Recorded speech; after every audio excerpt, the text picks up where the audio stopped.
we have here Lindsay Forbes, Professor Lindsay Forbes. She's a clinical professor of public health from the Center of Health Services Studies. Thank you very much for coming. And her presentation is about public health, which is her area of expertise. While Silvio's doing that, I'm very grateful to all the previous speakers for all mentioning health. Because, of course, it is the most important thing. I would say that, wouldn't I? But it's actually what we're trying to achieve, isn't it? We're trying to achieve healthy populations. And my definition of health, and the definition of health used by people in public health, is not just about the absence of sickness. It's about social health. It's about having the opportunities to be healthy, as well as psychological health, well-being, not just about not currently having cancer or meningitis or anything like that. So, this is my area of expertise, and I hope I've explained a little bit about what that is about. So, what I research is how do we improve the health of the public? And the most important thing that people learning public health learn, and it takes quite a while, that the health of the public is not determined by what the health service does. It's only a small proportion of the population's health is the responsibility of what GPs and hospitals do. Our health is determined by our environment, and broadly speaking, that is everything. It's everything we've already talked about. It's the psychosocial environment, it's about opportunity, it's about creativity, it's about not having traumatic experiences. I mean, that's a really key determinant of health later in life, is people's experience of trauma as a child. And that is very, very common. People are damaged as children very often. The physical environment, so green and blue spaces, what our housing looks like, the way our streets are laid out, our access to creativity and arts, our access to education, our access, our transport systems, all those things are absolutely key determinants of health. And most importantly, economics. There is no doubt that the biggest predictor of poor health is poverty. Low income and low opportunity. And these are all, I hope whether I'm allowed to or not, these are all, I downloaded these from Street View yesterday, and they're all bits of Medway, just to illustrate that these are all the kind of things that we are interested in public health. So what do we do about it? Well, we could have the best health service in the world, the most amazing health service in the world, and it would not make the difference to our health. What we need is a healthy environment, and those are broadly speaking, the components of it. So if the NHS is not responsible, who is? Well, of course, national government is responsible for it, but at a local level, it is councils. And just to illustrate the kind of thing that councils spend a lot of time doing is working out what is the health of the population and how can we tackle it. Just to illustrate, this is a map of Medway. Now, the standardised mortality ratio is a measure of the death rates in a population as compared with the average in England. So if you imagine that the average for England death rate is 100, then in Medway it is higher. It's a pretty crude measure of health. You all know that. It doesn't tell you anything about well-being particularly, but it does tell you, it's a summary measure of health.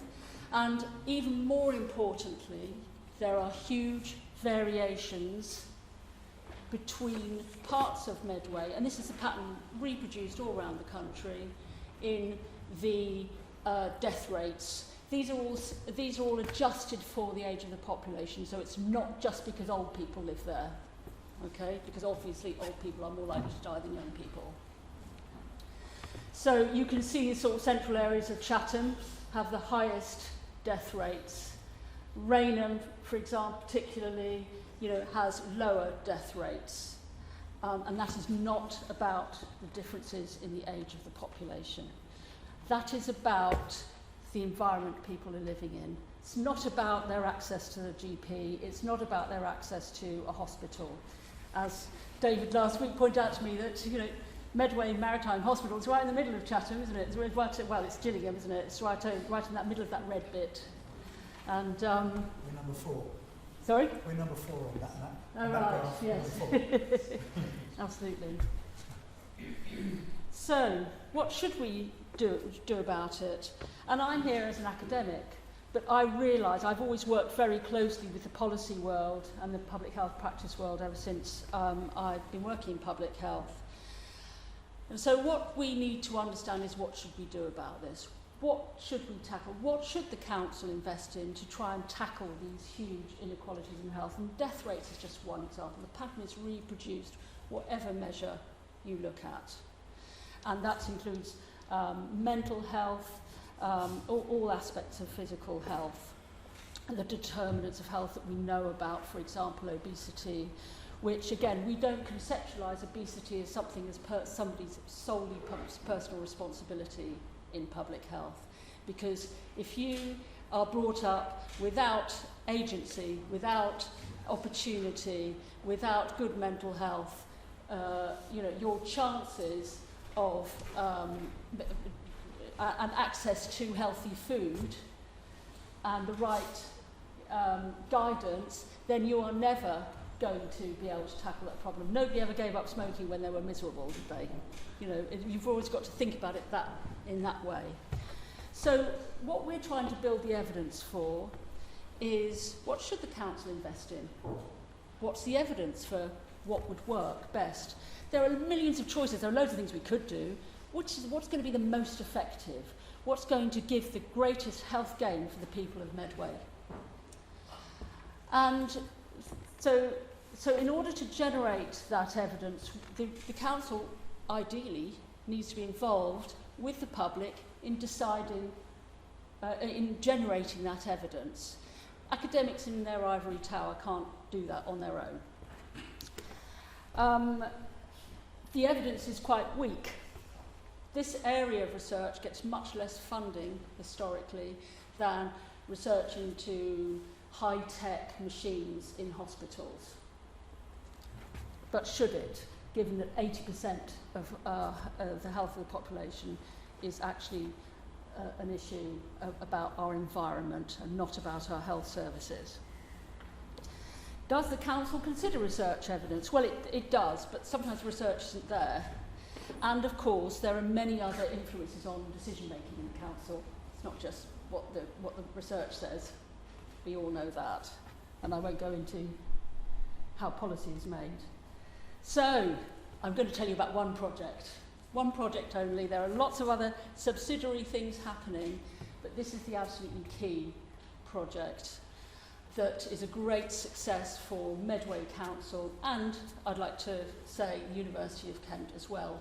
We have very recently, the end of last year, we received, having applied, a very, very competitive process, for £5 million for Medway Council to work in collaboration with the University of Kent and the people of Medway to build the capacity for the council to do research with the university. The problem is, and indeed the people of Medway and all the voluntary and community sector organisations in the region, who we all have a shared aim of good health for the population. Traditionally, of course, councils don't have research and development departments. The NHS has developed, the NHS didn't used to be great. When I first qualified, the NHS was, all the money, all the research money went to the biggest hospitals and the loudest speakers. That's changed a lot. We do have a lot of research going on in Medway Hospital, not so much in general practice again, because that's not been prioritised in field. The people who speak loudest have always been the big hospitals. and less in mental health, for example. But actually, they do now have our research and development departments. Medway Council,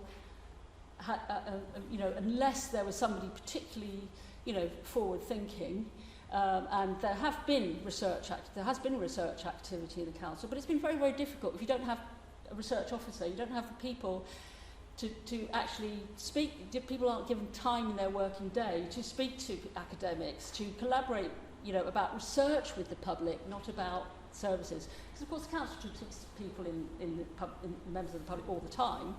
That's what it does. That's what it has to, because it is directly responsible to them. So that's what we're trying to do. So we've just started.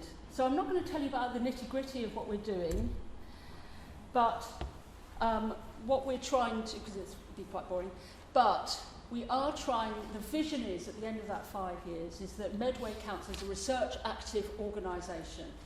And by that we mean it's an organisation that thinks critically about what evidence is needed.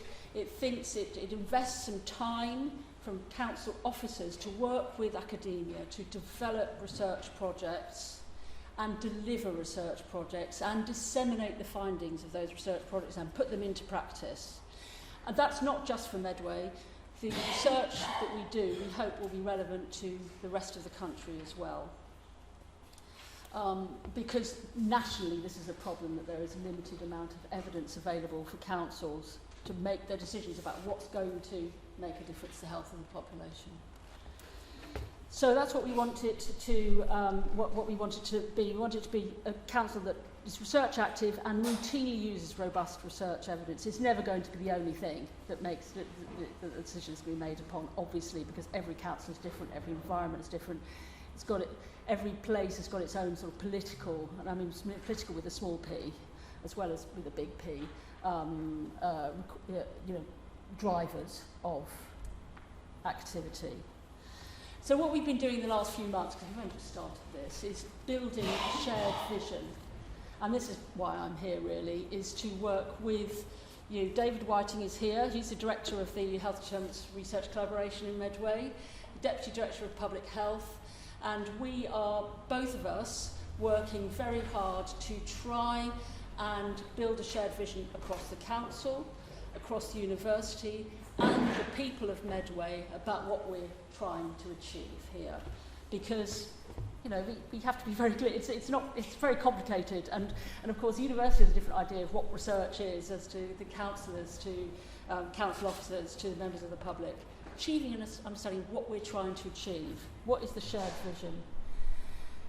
And an early activity is not to helicopter in and say, this is what we need to do in the council, what sort of research we need to do, but is to engage with the public to learn what people think we should be doing. So that we can engage with the council, but in critically engagement with the public. We've recently set up our public advisory group, we were very proud of. One of our, in a research team, the leadership team is the team of co-investigators. It's usually about 5 or 6 people in a project. One of ours is a member of the public, and he's been engaged with us for 18 months now and helped us develop the bid. And he has now set up a public advisory group to hold us to account and advise us. So the other thing is also communicating this vision, which is what we're doing at the moment. So this is my last slide. This is what we're going to try and do. It's influencing leadership of the health system and the council to build new ways of working, building research capacity in council officers and the public and voluntary sector organisations to do research, apply for some research funding to actually do some research projects, deliver and communicate them, and then we critically need to show what difference we've made. So I'd just like to lastly acknowledge this team of people without which this would have been impossible. This first column is people who are working at the council. Some of them are new and have been employed through this funding.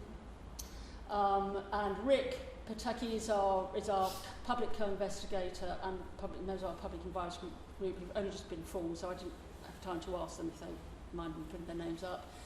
And this is the members from the University of Kent who are funded to work together. So this is a very exciting space, and everything we talked about today is, I think, all about how do we achieve a healthy population in the broadest sense, not just a population that doesn't have disease. It's a population with hope, opportunity, agency, and you know, the groundwork that's needed to have a productive, healthy life. Thank you.